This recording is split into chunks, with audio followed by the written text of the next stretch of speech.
अस्सलाम वालेकुम। मैं मुंशी मिठवर बाबा आला शाहदरती भिटाई जन जा बैट ऐं वायूं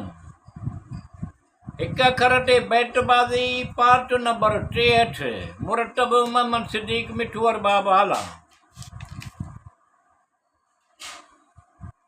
रड़े रेबारण रेबारण रूए उभी ढिंगर पास ओचटा ज्ञान सियाणे लाखे लोड़िया अगलायूं ओडन जूं लाखो न लेखे वगस भई वासिया झरो कम जंहिंखे आया समय जे सलामते सालम कयाई सेके नाकुरिए नेके वग मिड़ई वारिया आऊं अगई यर हीर असुलट दे आसरे पिड़ में पसान पेर सेणन साजरल ॾियो वेयूं कंहिं विघटड़ बड़ा भॼे माओ आटण मथां उसरे आयसूनी लाइ टिहां हिट नकाए जिन जो सूर शरीर में मुर्कियो मडीनू भगा कोट कुफार जा कुफुर थियो कीनू वढियो दीन रसूल सल्लल्लाहु अलैहि वसल्लम जो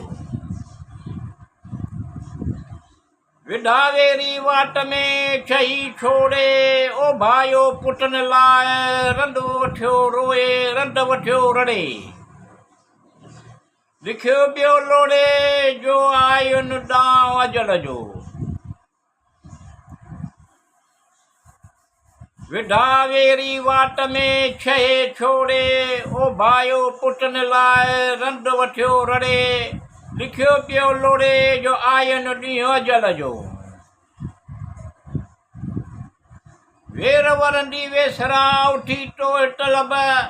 सायर कंहिं सबब काल न वींदा कुन में मालूम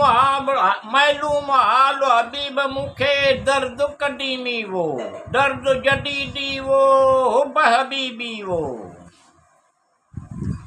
आलूडे आज़र खां टोरे थियसि तबीब शादी ॾींहुं सेठ जी गमी लाइ ग़रीब काहल आहियां कूड़ी रसी लाइ रकीब हाज़िक आहीं हिन जो अची शाल अजीब अगीटी आऊं करियां नहरो मंझि नसीब दवाई दिल जी पुछ पुछ रहियसि तबीब अल्लाह अब्दुल लतीफ़ खे कोड़े लाइ करीब बहादुर गॾिया बहादुरे खड़ग खलोल कन विझन धड़ धड़न ते हाकारीन हणन किरन कूंडन चन रुणक जो राड़ो थियो वाटा जिन वैसे आया ओगारीन जे आरण बधी आया ता नागन निहारीन तिन दारीन मेल जिनी जे मन में मोलो कंडो माड़ मुंहिंजी अल्लाह कंडो माड़ हाडी ॾेई हथड़ा मझां चिकण चाड़ पूजो वेरी वाट जो सो साईं ने सतार कश्ती कमीणन जी अल्लाह लॻ उकार कलमू चई करीम जो सभु लॻंदा पार